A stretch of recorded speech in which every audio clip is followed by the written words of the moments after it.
하나님의 말씀 봉독합니다. 하나님의 말씀은 고린도전서 11장 23절에서 26절 말씀 되겠습니다. 신약성경 276페이지 고린도전서 11장 23절에서 26절 말씀입니다. 고린도전서 11장 23절에서 26절 말씀 우리 같이 합독합니다. 내가 너희에게 전한 것은 주께 받은 것이니 곧 주 예수께서 잡히시던 밤에 떡을 가지사 축사하시고 떼어 이르시되 이것은 너희를 위하는 내 몸이니 이것을 행하여 나를 기념하라 하시고 식후에 또한 그와 같이 잔을 가지시고 이르시되 이 잔은 내 피로 세운 새 언약이니 이것을 행하여 마실 때마다 나를 기념하라 하셨으니 너희가 이 떡을 먹으며 이 잔을 마실 때마다 주의 죽으심을 그가 오실 때까지 전하는 것이니라. 아멘. 할렐루야. 오늘 주님이 함께하기를 줄로 믿습니다. 이 시간 우리 인사합시다. 오늘도 큰 은혜의 시간 되십시다. 큰 은혜의 시간 되십시다. 네. 오늘 하나님께서 귀한 은혜와 축복을 내려주실 줄로 믿습니다. 오늘 하나님은 우리들에게 고린도전서 11장 23절에서 26절의 말씀을 우리에게 허락해 주셨습니다. 오늘 같이 은혜 받고자 하는 말씀은 성찬이라는 제목으로 같이 은혜를 나누고자 합니다. 오늘 읽은 이 말씀은 예수님께서 잡히시던 날 있었던 일이 되겠습니다. 오늘 23절 같이 한번 읽어볼까요? 내가 너희에게 전한 것은 주께 받은 것이니 곧 주 예수께서 잡히시던 밤에 떡을 가지사 이렇게 말씀했어요. 그러니까 예수님께서 잡히시던 밤에 일어났던 일입니다. 정확하게는 바로 그 다음 날이 바로 뭘까요? 유월절 절기가 되는 것입니다. 그런데 예수님께서는 당시에 당신이 당할 일을 아시고 그 이튿날 유월절에 당신이 당할 일을 아시고 전날 저녁에 제자들을 모았습니다. 그리고 유월절 식사를 같이 하기 시작했습니다. 여러분, 이 유월절이라는 절기는 무엇일까요? 이 유월절이라는 절기는 이스라엘의 절기 중에서 가장 최고의 절기입니다. 그러니까 이스라엘의 최대의 명절이다라는 말씀입니다. 왜냐하면 이스라엘 백성들이 애굽에서 430년 동안 살았습니다. 거기서 노예 생활로 노예로 살다가 하나님의 은혜와 능력을 덧입어서 이 애굽을 탈출한 날, 애굽에서 빠져나온 날, 이 날을 기념하는 절기가 바로 유월절이라는 절기입니다. 그래서 그것을 기념하는 날입니다. 그래서 쉽게 이야기해서 광복절이 오늘 우리들의 말로 하면 우리나라로 말한 광복절이라는 말씀입니다. 하나님께서는 이스라엘 민족을 애굽에서 구원하시기 위해서 애굽의 모든 장자들을 다 죽게 만들었습니다. 그리고 이스라엘 백성들은 그날 밤 모두가 살아서 나오게 하신 것입니다. 이것은 참으로 놀라운 날이었습니다. 참으로 하나님의 역사, 하나님의 기적이 아니면은 되어질 수 없는 날이었습니다. 이때 하나님은 모세를 통해서 이스라엘 백성들에게 누룩이 없는 떡을 준비하라고 명령하셨습니다. 누룩이 들어가지 않는 떡을 준비하라고 명령하셨습니다. 그 이유를 출애굽기 12장 39절에서 이렇게 설명하고 있습니다. 여러분, 출애굽기 12장 39절의 말씀을 한번 볼까요? 출애굽기 12장 39절의 말씀을 같이 읽어볼까요? 출애굽기 12장 39절의 말씀입니다. 출애굽기 12장 39절 말씀 100페이지가 되겠습니다. 출애굽기 12장 39절의 말씀 같이 한번 읽어볼까요? 출애굽기 12장 39절 말씀입니다. 같이 읽습니다. 그들이 애굽으로부터 가지고 나온 발교되지 못한 반죽으로 무교병을 구웠으니 이는 그들이 애굽에서 쫓겨남으로 지체할 수 없었으며 아무 양식도 준비하지 못하였습니다. 아멘. 다시 읽어봅니다. 그들이 애굽으로부터 가지고 나온 발교되지 못한 반죽으로 무교병을 구웠으니 이는 그들이 애굽에서 쫓겨남으로 지체할 수 없었으며 아무 양식도 준비하지 못하였음이었더라. 이렇게 말씀을 전해주고 있습니다. 자, 우리는 이 말씀에서 출애굽기 12장 39절의 말씀에서 아주 급박하게 빠져나오는, 아주 급박하게 그 애굽을 탈출하는 그러한 모습을 우리에게 보여주고 있습니다. 그 모습을 우리는 그려볼 수가 있습니다. 어떻게 생각해 보면은 정말로 놀라운 일입니다. 어떻게 노예로 살던 민족이 해방을 맞이할 수가 있겠습니까? 이것은 거의 불가능한 일입니다. 여러분, 430년을 그곳에 살았다고 하면은 어떻게 됐을까요? 430년을 살았다고 거의 다 동화가 되어서 민족의 정체성이 다 사라졌을 것입니다. 여러분, 지금 저 중국의 저 만주 땅에 가면은, 만주 지역에 가면은 여진족 땅이었습니다. 청나라를 세운 여진족의 땅이었습니다. 그런데 지금 그 여진족이 남아 있습니까? 만주족이 남아 있습니까? 다 사라지고 없는 거예요. 중국 한족에 다 동화가 되어서, 그래 결과 그 세월이 얼마나 지났어요? 약 100년 남짓한 거죠.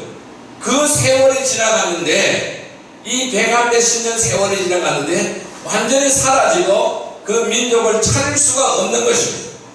다 사라져 버렸습니다. 그런데 이 430년간을 그 땅에 살았는데 그 민족의 정체성을 가지고 그대로 해방을 맞이하게 되는 것입니다. 이것은 거의 불가능한 일이라는 것입니다. 가능하다고 해도 아마도 수많은 피를 흘렸을 것입니다. 우리가 일본의 지배를 받으면서 36년간 지배를 받으면서 그것도 해방되는 것도 우리의 힘으로 되지는 않았잖아요. 남의 힘으로 해방이 되었잖아요. 그 과정에서 수많은 피를 흘렸습니다. 이러한 과정을 거쳐서 겨우 어느 정도의 해방은 얻어질 수가 있겠죠. 하지만은 이스라엘 민족의 해방은 전적으로 하나님의 능력으로 인한 것이었다라는 것입니다. 그것은 하나님의 작품이었고 하나님의 은혜라는 사실을 우리는 기억해야 될 것입니다. 그래서 이스라엘 백성들은 이렇게 해서 애굽에서 빠져나온 후 매년 정월 14일 그들의 달력 니산월 14일 정월 14일 애굽에서 나온 날을 기념을 해서 유월절을 지키게 되는 것입니다. 그래서 이 유월절 절기가 이루어지게 되는 것입니다. 이 유월절은 이스라엘 백성들에게 있어서 가장 큰 명절입니다. 이 유월절에는 두 가지 의미가 담겨져 있는 것입니다. 첫째는 이스라엘 민족을 애굽에서 해방하신 하나님의 구원 역사에 대한 감사하는 절기예요. 하나님이 새로움을 주셨고 하나님께서 새로운 능력으로 새롭게 살아갈 수 있는 새 생명을 주신 바로 그 구원 사역의 이 구원의 역사에 감사하는 절기입니다. 또 다른 하나는 하나님께서 이스라엘 민족을 향한 특별한 목적, 즉 사명이 있었다라는 것입니다. 특별한 목적, 사명을 가지고 있는 민족이기 때문에 그 민족을 통해서 하나님의 역사를 이루어가기 위해서 하나님의 뜻을 이루어가기 위한 이러한 특별한 목적 때문에 하나님은 그들에게 유월절이라는 절기를 주셨고 애굽에서 다시 살아서 나오도록 만드셨다라는 것입니다. 그런데 오늘 이 본문의 말씀은 예수님께서 제자들을 모아놓고 유월절 식사를 하는 장면을 우리에게 보여주고 있습니다. 이 유월절 식사를 통해서 예수님께서 하신 말씀은 무엇이었을까요? 바로 애굽으로부터의 해방이었습니다. 이스라엘 민족을 구속하신 하나님의 은혜를 선포하는 것이었습니다. 이것이 예수님의 목적이에요. 하나님의 은혜를 선포하는 것, 이것이 바로 예수님의 목적이라는 것입니다. 그런데 예수님은 그걸 그렇게 말씀하지 않았습니다. 어떻게 말씀하셨을까요? 예수님은 먼저 떡을 제자들에게 나누어 주면서 이렇게 말씀하시고 있습니다. 자, 24절 말씀 같이 한번 읽어볼까요? 축사하시고 떼어 이르시되 이것은 너희를 위하는 내 몸이니 이것을 행하여 나를 기념하라 하시고, 자 25절 읽어봅니다. 식후에 또한 그와 같이 잔을 가지시고 이르시되 이 잔은 내 피로 세운 새 언약이니 이것을 행하여 마실 때마다 나를 기념하라 하셨으니, 26절 읽어봅니다. 너희가 이 떡을 먹으며 이 잔을 마실 때마다 주의 죽으심을 그가 오실 때까지 전하는 것이니라. 자, 이렇게 말씀하고 있습니다. 여러분, 이 말씀은 복음서에 기록된 말씀이 아닌 거예요. 자, 오늘 우리가 읽었던 이 말씀은, 읽었던 이 고린도전서 이 말씀은 서신서예요. 바울이 기록한 서신서에 바울이 고린도 교회에 보내는 편지라는 것입니다. 그런데 이 말씀이, 예수님께서 하신 이 말씀이 바울의 서신서에 나오는 이유는 바로 그 당시 고린도 교회가 이 성만찬을 잘못 오용했기 때문에 그 의미를 바로 가르쳐주고 그 의미를 바로 잡기 위하여 이 편지를 기록한 것입니다.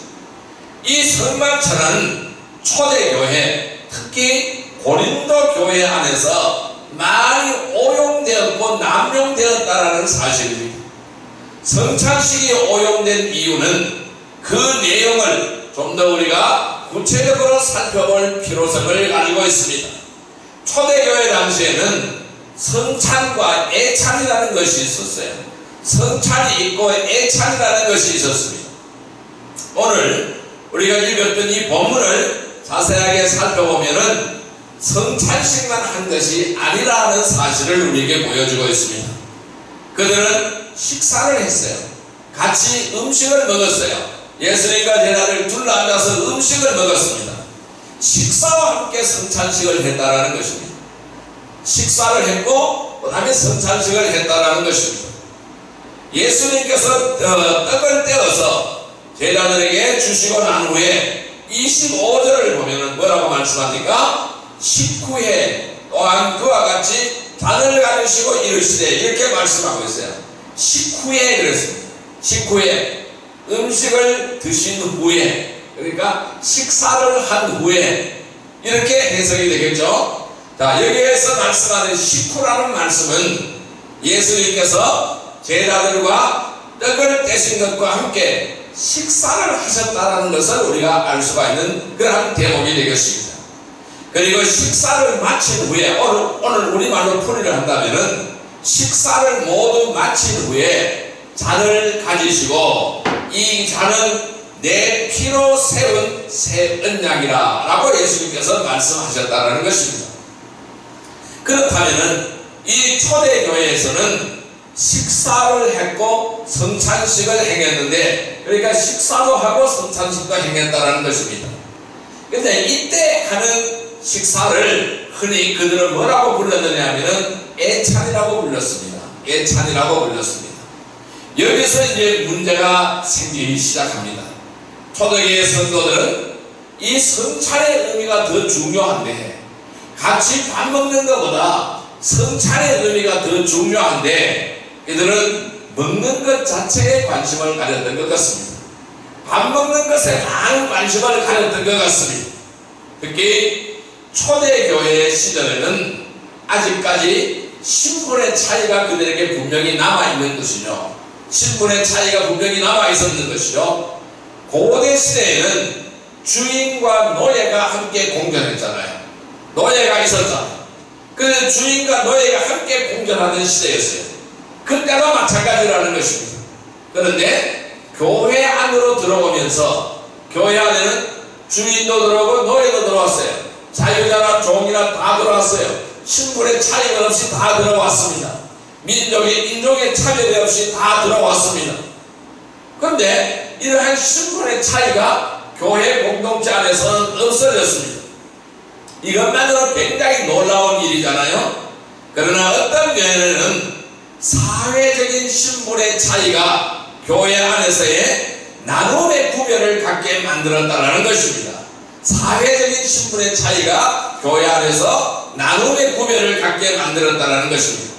그 대표적인 것이 성찬식의 경우였어요. 무슨 말씀이냐면은 이 고대 시대 주인들은 할 일이 상대적으로 적은 것이죠. 그래서 주인들은 노예들한테 다 시키면 되는 거예요. 일들을 다 시키면 되는 거예요.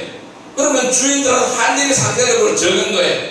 그렇기 때문에 그들이 예배 장소에, 예배 처소에 나와서 예배 드리는 일은 굉장히 자유로웠습니다. 왜? 주인들이기 때문에 자유로운 거예요. 그래서 다른 사람들보다 먼저 앞서서 올 수가 있었던 것입니다. 그러면 다른 사람은 누구를 말할까요? 종이나 이런 신분이 낮은 사람들을 말하는 것이죠. 이들보다 먼저 나올 수 있었다는 것입니다. 그런데 이 노예 신분을 가지고 있는, 종의 신분을 가지고 있는 이러한 성도들은 집안에서 모든 일을 다 끝내야 돼요. 집안에서 하는 모든 일을 다 마치고 와야 했기 때문에 다른 사람들보다 항상 늦게 왔다는 겁니다. 교회에 먼저 다 늦게 나왔다는 것입니다. 그런데 주님의 만찬을 매번 모일 때마다 했습니다. 모일 때마다 음식을 먹었습니다. 이렇게 식사를 겸한 주님의 만찬은 늘 먼저 온 사람들이 다 먹었어요. 먼저 온 사람들이 다 먹었어요.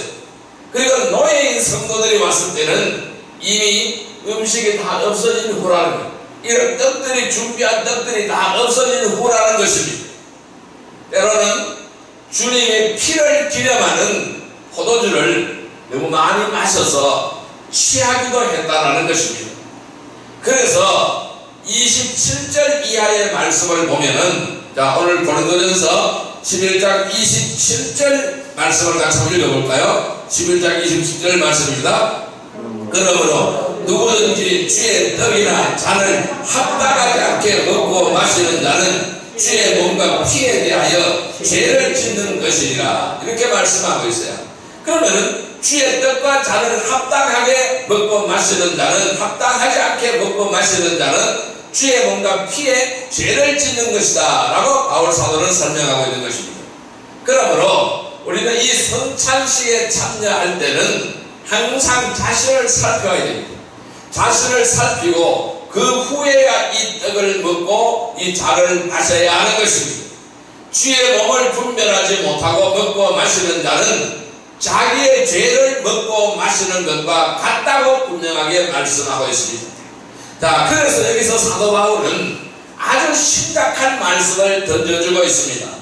30절 말씀을 같이 한번 읽어볼까요? 그러므로 너희 중에 약한 자와 병든 자가 많고 잠자는 자도 적지 아니하니, 그렇습니다.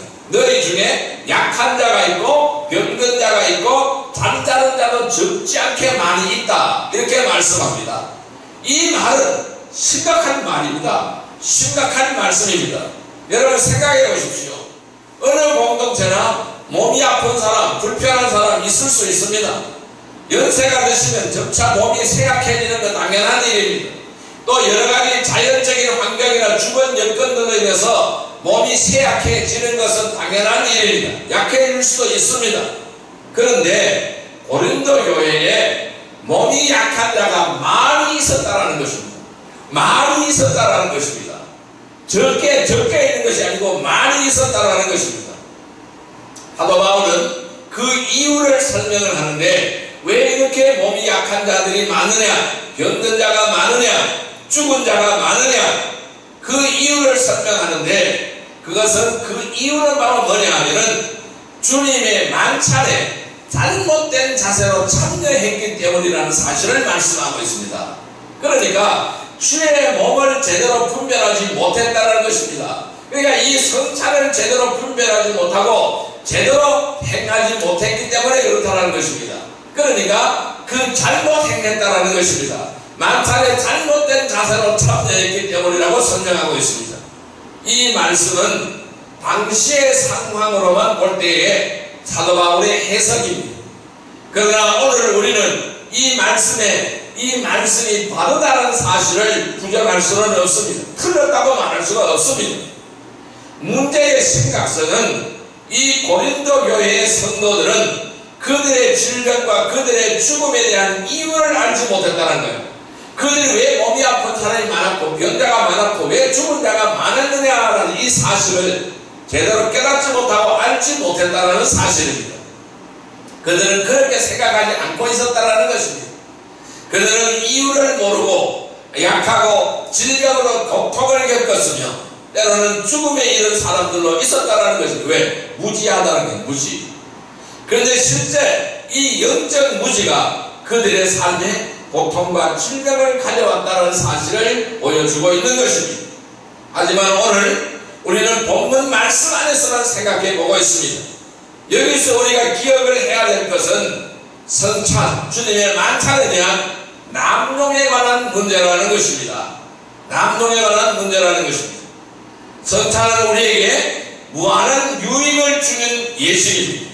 성찬은 우리에게 주님의 은혜를 깨닫게 합니다.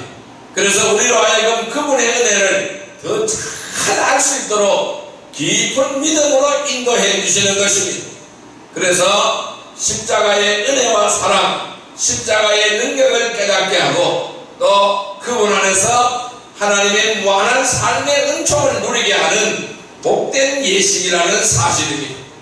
그래서 오늘 우리는 이 시간에 성찬이 우리에게 주는 유익이 바로 무엇이냐, 성찬의 유익을 함께 살펴보고자 합니다. 그렇다면 오늘 우리는 어떻게 이 성찬식에 참여할 수가 있을까요? 오늘 23절에서 26절의 말씀, 오늘 본문 말씀을 중심으로 성찬식의 본래 의미를 세 가지로 한번 살펴보고자 합니다. 그럼 이 성찬의 의미는 무엇일까요? 첫 번째 의미는 바로 뭐냐면은 죄 용서의 은총을 누리게 하는 것입니다. 따라할까요? 죄 용서의 은총을 누리게 한다. 죄 용서의 은총을 누리게 한다. 죄 용서의 은총을 누리게 하는 것이 성찬입니다. 오늘 본문 말씀인 고린도전서 11장 24절 말씀을 볼까요? 11장 24절 말씀, 같이 읽습니다. 축사하시고 떼어 이르시되 이것은 너희를 위하는 내 몸이 이것을 행하여 나를 기념하라 하시고, 자, 이것은 너희를 위하는 내 몸이니 그랬어요. 이것은 너희를 위하는 내 몸이니 그렇습니다. 떡을 떼는 것은 우리를 위하여 주님께서 당신의 몸을 십자가에 내어놓는 것이라는 것입니다. 그래서 이 성만찬은 예수님의 십자가를 의미하는 사건이 되는 거예요. 즉 예수님은 잡히시기 바로 전 제자들과 함께 주의 만찬을 나누면서 이 애찬을 나누면서 당신의 죽음을 예고하시는 것. 그리고 이 죽음이 바로 그들을 위한 것이고 우리를 위한 것이라는 사실을 말씀하고 있는 것입니다. 그러므로 우리는 이 주님의 만찬에, 이 성찬에 참석할 때마다 우리의 죄를 돌아보지 않을 수가 없다는 것입니다. 주님의 만찬은 우리를 위해서 당신의 살을 찢기시고 피를 흘리신 주님의 십자가를 기억하게 하는 것입니다. 또한 그 십자가의 원인이 된 우리의 죄를 돌아보는 것이라는 사실을 기억하시기를 바랍니다. 그러므로 우리는 주님의 만찬은 우리를 회개로 이끌어가는 것입니다. 그리고 우리는 주의 만찬을 받을 때마다 회개하는 삶이 되어야 되는 것입니다. 자, 요한일서 1장 9절의 말씀을 한번 볼까요? 388페이지 요한일서 1장 9절의 말씀을 같이 한번 보시기를 바랍니다. 요한일서 1장 9절의 말씀입니다. 요한일서 1장 9절의 말씀 같이 읽습니다. 만일 우리가 우리의 죄를 자백하면 그는 미쁘시고 의로우사 우리 죄를 사하시며 우리를 모든 불의에서 깨끗하게 하실 것이요. 뭐라 그랬습니까? 자, 우리가 주님의 만찬에 참석하면서 우리의 죄를 고백하는 시간을 가져야 됩니다. 그래서 주의 놀라운 은혜를 받는 그러한 시간이 되어야 되는 것입니다. 우리를 위해서 살을 찢기신 주님의 한량없는 은혜를 돌아보는 그러한 시간이 되어야 된다는 것입니다. 그리고 또한 우리를 위해서 죄를 용서해 주시고 정결하게 하시는 주님의 은혜에 감사하는 시간이 되기를 주님의 이름으로 축복합니다. 이것은 우리에게 한없는 기쁨을 가져오는 것입니다. 죄의 고백과 더불어 갖는 용서의 기쁨입니다. 사죄의 기쁨입니다. 이 기쁨은 우리로 하여금 새로운 삶을 결단하게 하는 것입니다. 죄 용서받은 이러한 기쁨은 우리가 새로운 삶을 결단하게 하는 그러한 기쁨이 되는 것입니다. 죄로부터 자유로워진 우리 자신으로 감사하게 되는 것인 줄 믿습니다. 우리는 이러한 은혜를 누려야 됩니다. 그래서 이런 은혜를 깨닫고 우리가 이 성찬에 참여해야 합니다. 우리가 세례를 받았든지 세례를 받지 않았든지 이 예식에 정식으로 참여하든지 정식으로 참여하지 못한다 하더라도 우리는 이 예식이 주는 의미를 되새겨야 합니다. 그리고 함께 그 은혜에 감사하는 마음으로 참여해야 되는 것입니다.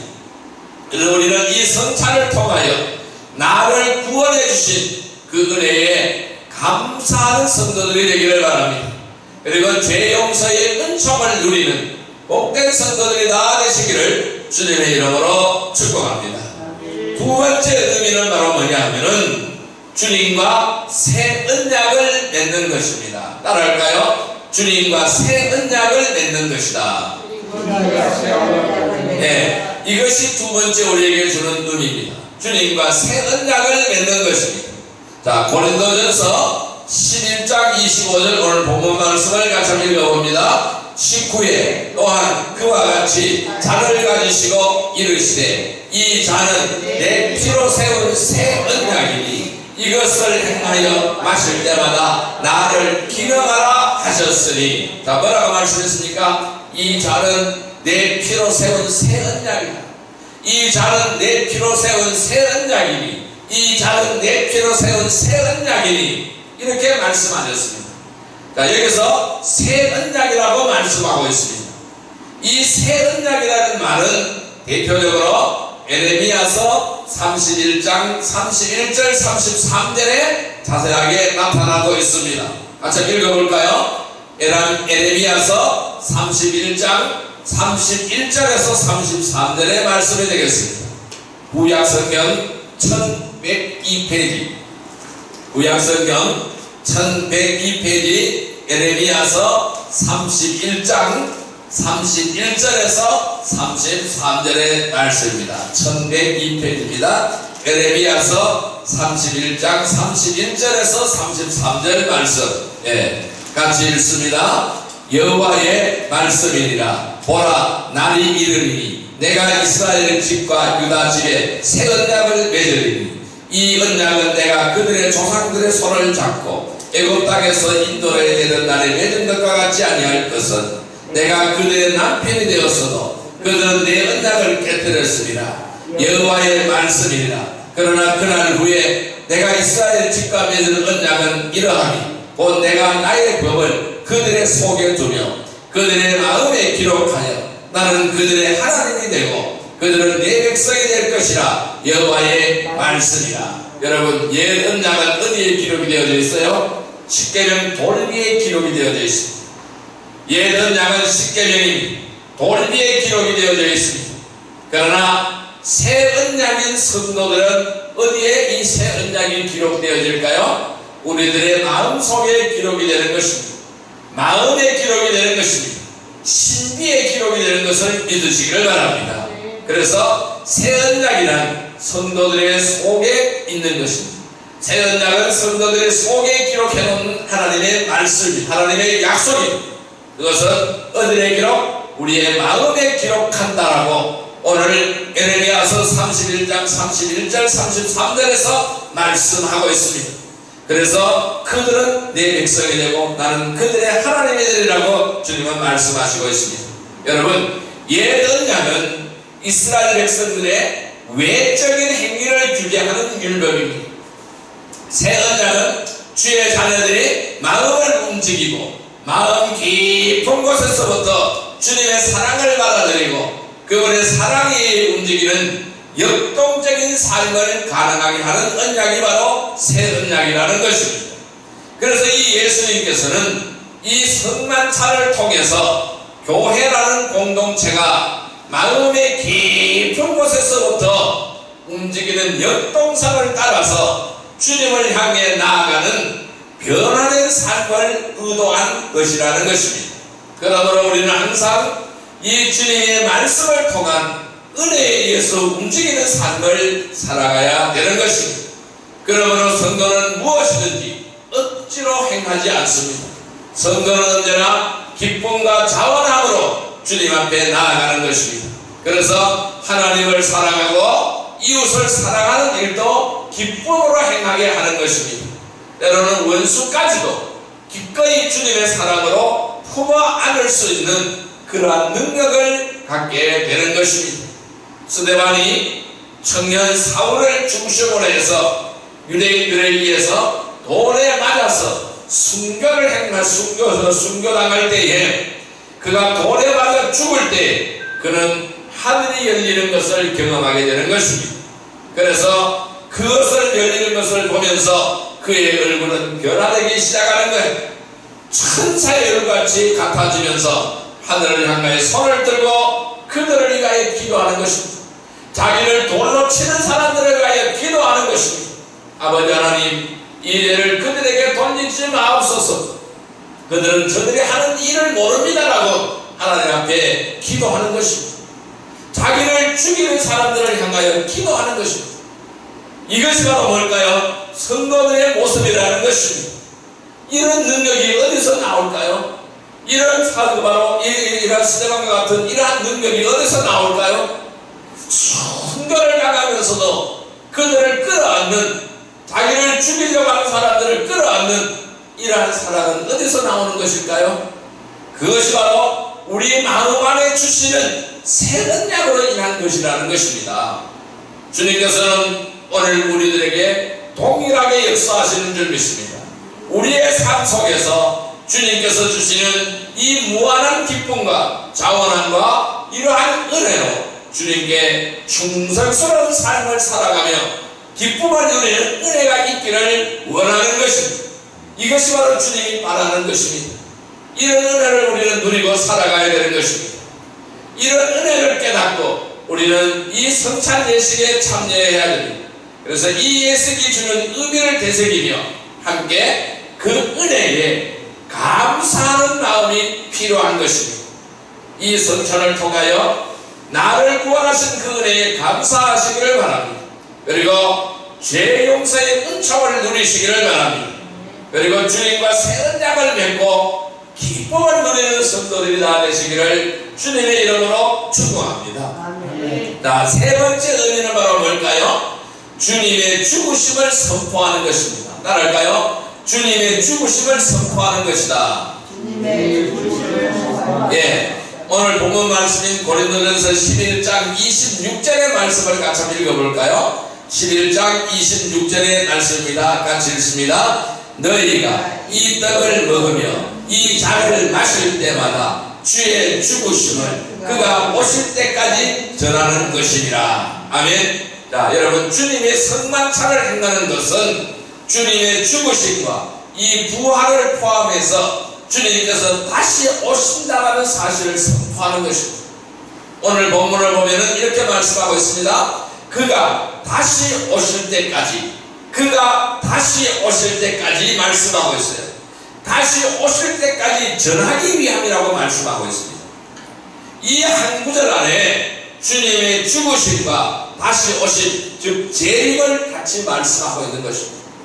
그 사이에 우리는 부활이 들어가지 않을 수가 없는 것이죠. 부활이 없이는 주님이 다시 오실 수가 없는 것이잖아요.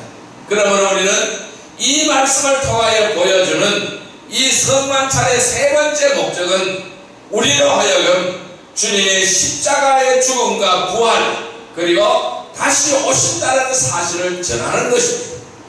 즉 이것이 바로 복음을 전하는 것이라는 것이죠. 이것은 주님의 단순한 죽음을 전하는 것이 아닙니다. 그분의 죽음의 목적을 전하는 것이라는 것입니다. 그분의 죽음의 목적이 바로 무엇입니까? 우리를 죄 가운데 살리시는 것입니다. 그분과의 새 언약을 믿고 또 새로운 삶의 동기로 살아가는 성도의 삶을 증거하는 것입니다. 그는 또한 부활하셨고 결국 다시 오실 것을 선포하고 전하는 예식이 바로 뭐냐? 성찬식이라는 것입니다. 그러므로 우리 성도들은 이 성찬 예식에 참여할 때마다 주님의 죽으심의 목적을 살펴보아야 합니다. 그리고 우리 믿음의 삶의 동기를 점검해 보아야 합니다. 또 다시 오실 주님을 온전히 맞을 준비가 되었는지를 살펴보아야 한다는 것입니다. 주님의 죽으심을 선포하는 것은 우리의 특권입니다. 우리가 누리는 은혜가 얼마나 특별하고 얼마나 놀라운 은혜 위에 서 있는지를 바로 보게 하는 것입니다. 그러므로 우리가 이 성찬의 의미를 바르게 이해하고 그 깊은 은혜에 참여한다면 우리는 말할 수 없는 주님의 은혜에 참여하게 된다는 것입니다. 우리는 이러한 주님의 죽으심을 주님께서 이 땅에 다시 오실 때까지, 재림할 때까지 계속해서 전하고 계속해서 기념해야 하는 것입니다. 주님께서 재림하실 때는 그의 몸의 실체를 직접 우리가 볼 것이기 때문에 더 이상 이 그분의 몸을 상징하는 그 예식을 할 필요가 없는 것입니다. 그것을 기념할 필요가 없어지게 되는 것입니다. 그래서 주님이 다시 오실 때까지 하라는 것입니다. 그 대신 그때는 성만찬 대신에 어린 양의 혼인잔치가 벌어지게 될 것입니다. 우리는 그 혼인잔치에 세마포 옷을 입고 참여해야 되는 것입니다. 그래서 계시록 19장 7절에서 8절 말씀에 이렇게 말씀하고 있습니다. 우리가 즐거워하고 크게 기뻐하여 그에게 영광을 돌리세. 어린 양의 혼인 기약이 이르렀고 그의 아내가 자신을 준비하였으므로 그에게 빛나고 깨끗한 세마포 옷을 입도록 허락하였으니 이 세마포 옷은 성도들의 옳은 행실로다 하더라. 이렇게 말씀하고 있습니다. 그런 의미에서 성만찬은 어린 양의 혼인잔치의 바로 그림자입니다. 그러니까 이 그림자는 실물이 오면 사라지게 되는 거예요. 그림자는 허상이다. 그러니까 실물이 오면 사라지게 되는 것입니다. 그러므로 성만찬은 주의 죽으심에 대한 기념인 동시에 미래의 영원한 추결에 대한 준비라는 사실입니다. 우리는 주님의 만찬은 이 복음의 이 영광을 우리에게 확인시켜주는 거예요. 동시에 복음의 영광을 아직 모르는 영혼들에게 이것을 전파하라는 의욕과 다짐을 새롭게 불어넣어 주시는 예식이라는 것입니다. 우리는 이런 은혜를 누리시기를 바랍니다. 이런 일을 그때 깨닫고 이 성찬 예식에 참여하시기를 바랍니다. 이 예식이 주는 의미를 되새기며 함께 그 은혜에 감사하는 마음이 필요한 것입니다.